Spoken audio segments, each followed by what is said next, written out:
Start. The COVID 19 pandemic is unprecedented, involving as it does far too many variables. Stop. The very complexity of the novel coronavirus leads to radical uncertainty. Stop. Hence, it unlikely that the world will ever be the same again. Stop.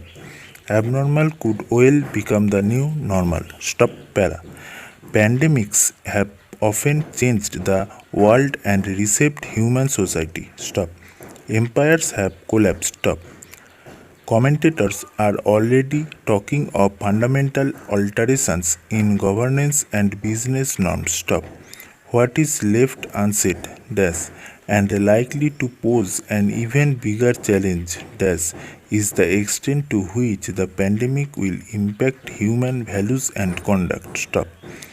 There is already concern that a diminution in human values could occur, and with this, the concept of an international community might well cease to exist. Stop. Each nation is tending to look inwards, concentrating on its narrowly defined national interests. Stop. Para.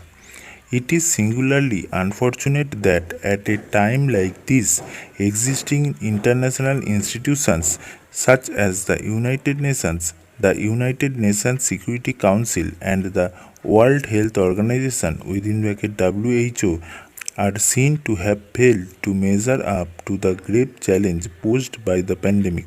Stop. Para.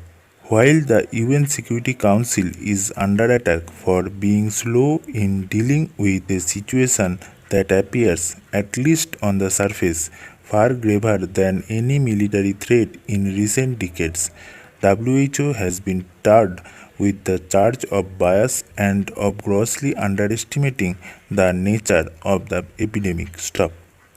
That prestigious global institutions should have been singled out for attack at this time speaks volumes about the mood prevailing across the world. Stop. Para.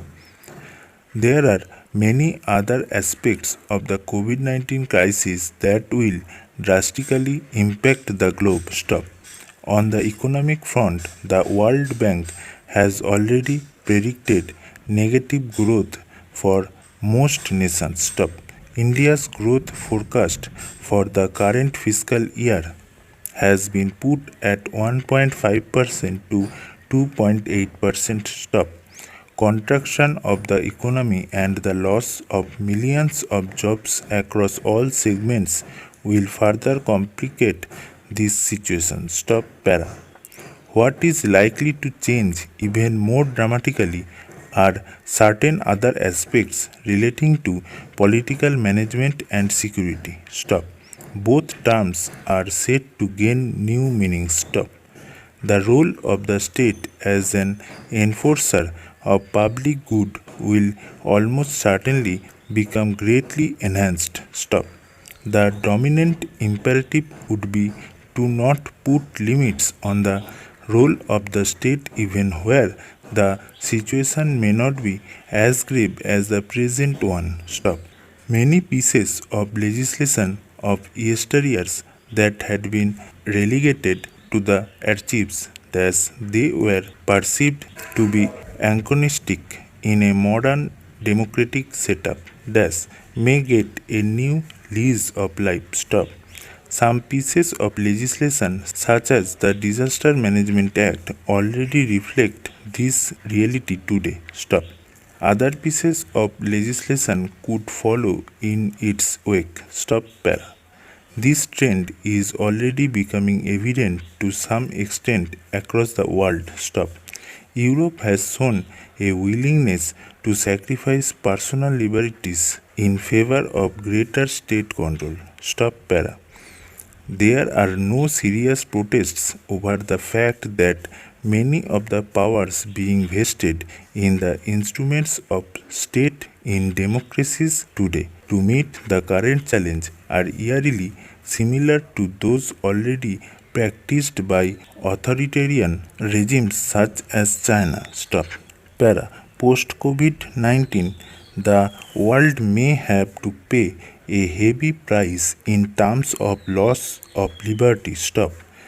an omnipotent state could well become a reality. Stop para. Far-reaching changes can also be anticipated in the realm of geoeconomics and geopolitics. Stop. The world needs to prepare for a sea change. Stop. One nation viz. Stop. China is presently seeking to take advantage of and benefit from the problems faced by the rest of the world in the wake of the epidemic. Stop.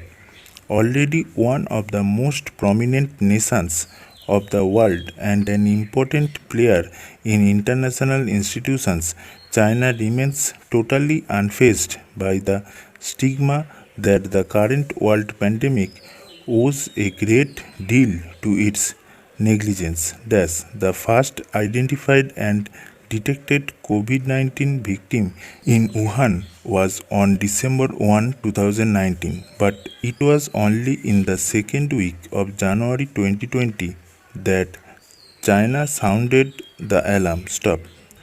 More importantly, it is seeking to convert its within single quote failure into a significant opportunity. Stop.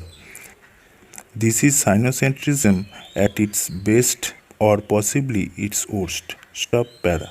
Already indispensable as the world's supplier of manufactured goods, China now seeks to benefit from the fact of its within single quote early recovery to take advantage of the travels of the rest of the world by using its manufacturing capability to its geoeconomic advantage. Stop. Simultaneously, it seeks to shift from being a black swan within bracket responsible for the pandemic bracket close to masquerade as a white one by offering medical aid and other palliatives to several Asian and African countries to meet their current pandemic threat. Stop. In turn, it seeks to gain a geopolitical advantage by this action. Stop para. China also seems to be preparing for the eventuality that the current pandemic could hollow out the financial viability of many companies, institutions, and banks across the world. Stop.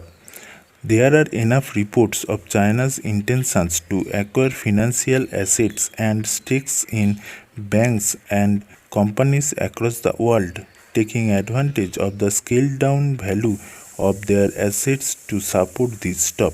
India seems to have woken up only recently to this threat after the People's Bank of China acquired a 1% stake in India's HDFC, taking advantage of the sharp decline in the price of HDFC stocks. Stop. Across the world, meanwhile, the clamor against China's hostile takeover bids is becoming stronger. Stop.